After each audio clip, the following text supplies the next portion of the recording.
Bread online class में आपका स्वागत है।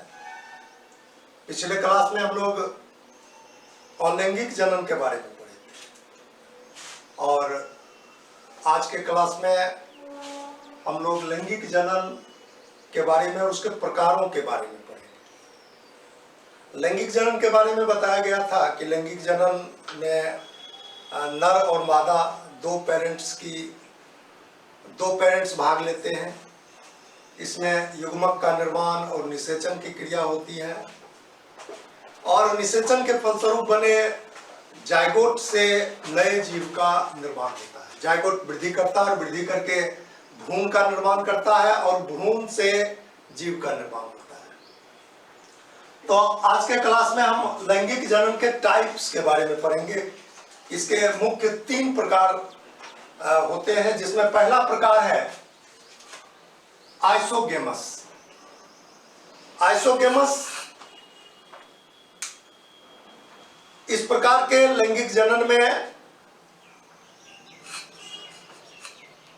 जो युग्मक होते हैं, निषेचन में भाग लेने वाले युग्मक, वो आकार और संरचना में बिल्कुल एक जैसे होते हैं। फ्यूजन में भाग लेने वाले दोनों युग्मक फ्लैजिला युक्त होते हैं, अर्थात उसमें मूवमेंट की क्षमता होती है। इसमें हम किसी को नर या मादा युग्मक नहीं कह सकते हैं, लेकिन चूंकि फ्यूजन की क्रिया होती है और फ्यूजन के बाद जायगोट का निर्माण होता है, इसलिए इसे लैंगिक जनन कहा जाता है।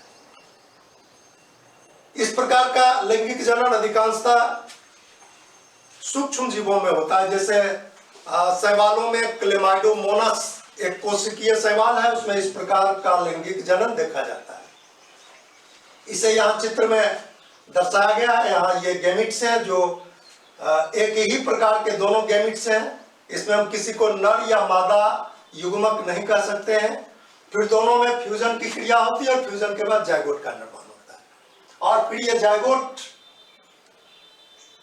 जायगोट से नए जीव बनेंगे। ये जायगोट सामान्यतः जो आइसोगेमस टाइप का सेक्सुअल रिप्रोडक्शन होता है वो गैमेटोफिटिक पौधे में होता है और गैमेटोफिटिक पौधे में जो जायगोट बना वो फिर अर्धसूत्री विभाजन द्वारा स्पोर्स का निर्माण करता है और वो स्पोर्स अंकुरित होकर के इस पौधे का निर्माण करेगा, जो शैवाल का फिलामेंट का निर्माण करेगा।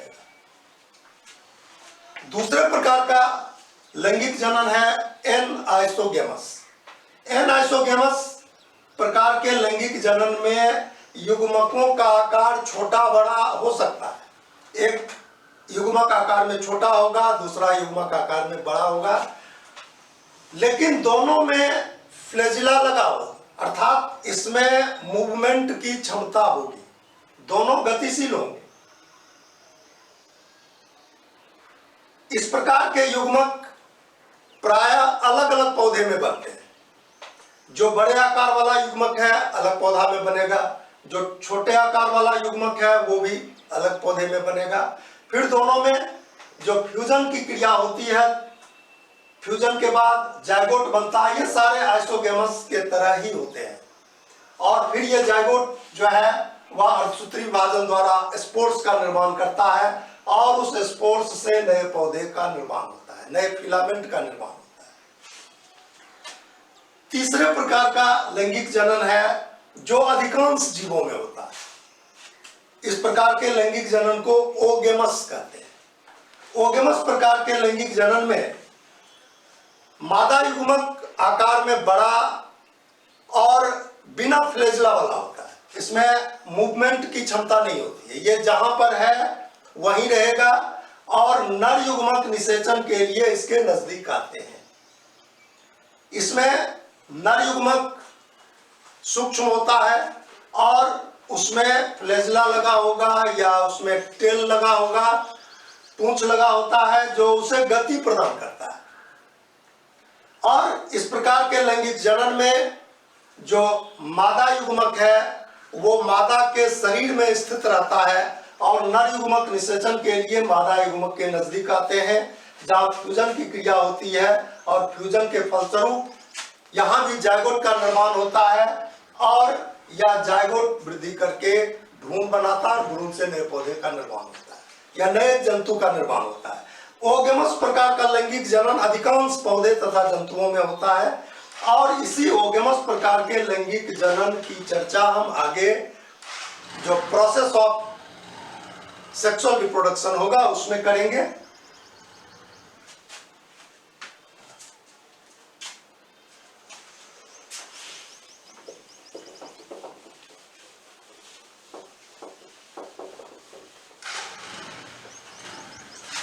पहले हम लोग लैंगिक जनन पुष्पीय पौधा में पढ़े। पुष्पीय पौधा में लैंगिक जनन,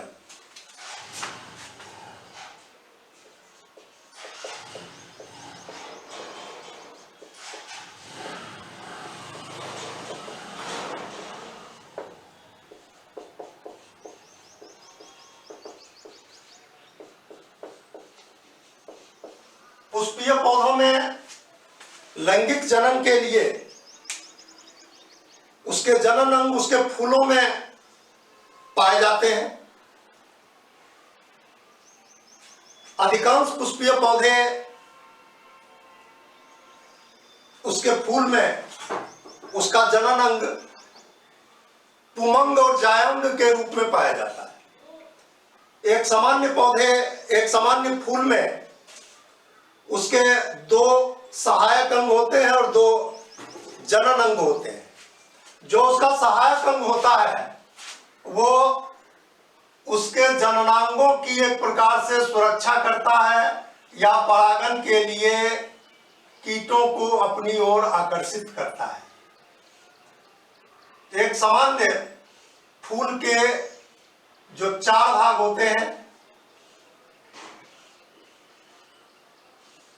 उसके बिल्कुल बीचों बीच उसका मादा जननांग होता है जिसे जायंग कहते हैं और जायंग को चारों ओर से घेरे हुए पुमंग होता है जिसे स्टामेन कहते हैं। फिर उसके बाहर पेटल्स होते हैं, दलपुंज, और सबसे बाहर कैलिक्स, इसको बाह्य दलपुंज कहा जाता है। और इसका जो स्टामेन है यह नर जननांग कहलाता है और कार्पेल को मादा जननांग कहते हैं।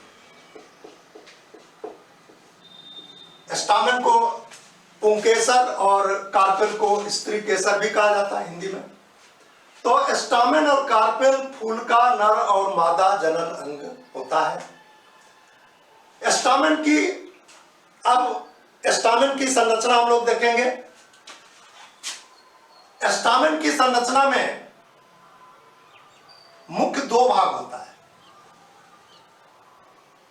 उसका ऊपरी भाग जो अंडाकार बेलनाकार हो सकता है,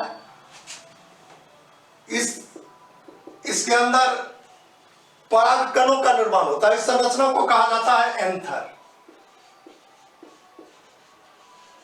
और एंथर के अंदर काफी सूक्ष्म संरचना का निर्माण होता है डस्ट के रूप में, पाउडर के रूप में। उसे परागकण कहते हैं, पॉलन ग्रेन्स। और यही पॉलन ग्रेन्स निषेचन में भाग लेते हैं। इसके अंदर जो नर युग्मक होता है वो निषेचन में भाग लेता है। स्टामेन के नीचे का जो पतला भाग होता है उसको कहते हैं फिलामेंट। या फिलामेंट स्टामेन को फूल से जोड़ करके रखता है। यह फिलामेंट या तो फूल के थैलमस से जुड़ा रहता है या फूल के किसी दूसरे भाग से भी जुड़ा रहता है। यह पेटल या उसके सेपल से भी जुड़ा रह सकता है। स्टामेन में जहां एंथर और फिलामेंट जुड़ता है उस जॉइंट को कहा जाता है कनेक्टिव।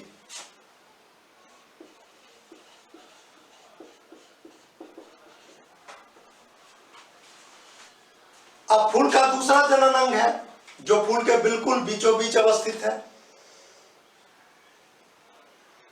स्त्री केसर या कार्पेल। यह फ्लास्क शेप्ड होता है, यह सुराही के आकार का, और इसमें 3 मुख्य भाग होते हैं।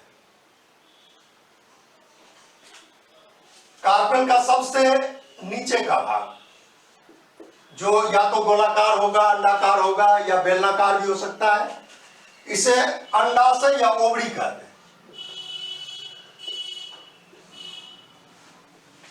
और यह कार्पेल का मुख्य भाग होता है। इसी ओवरी के अंदर ओव्यूल्स का निर्माण होता है। निषेचन की क्रिया जब होती है तो यह ओवरी वृद्धि करके फल बनाता है, और इसके अंदर जो निषेचित बीजांड ओव्यूल्स होते हैं उससे बीजों का निर्माण होता है।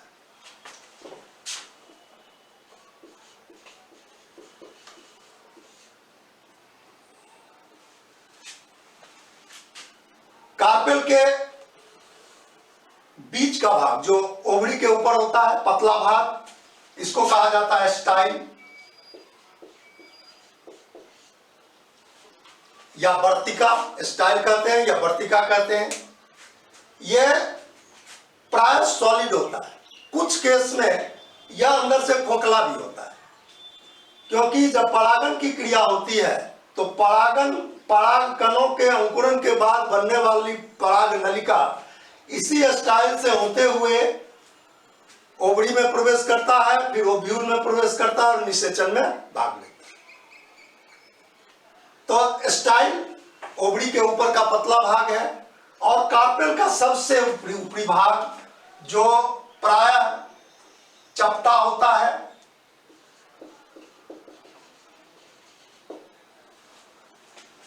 उसे स्टिग्मा या वर्तिकाग्र कहते हैं।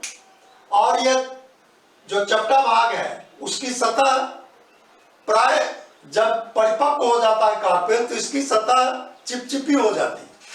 चिपचिपी होने से कोई भी परागकण जब इसके ऊपर आता है तो उसकी चिपचिपी सतह से चिपक जाती है, और वो क्रिया परागन कहलाता है। कुछ कार्पेल में जो इसकी ऊपरी सतह है, उसके स्टिग्मा की ऊपरी सतह, वो उस पर छोटे छोटे रेशे जैसी भी संरचना होती है, वो भी परागकणों को रोकने और इससे चिपकाने का काम करता है। तो ये 2 संरचना जो फूल में होता है, स्टामेन और कार्पेल,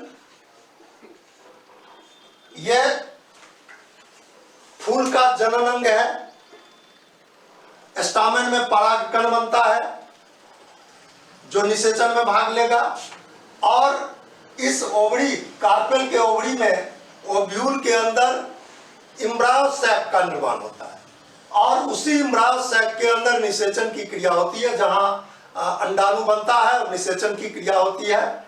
और ये प्रक्रिया, इन प्रक्रियाओं को हम लोग आगे के क्लास में देखेंगे। आज इतना ही रहेगा।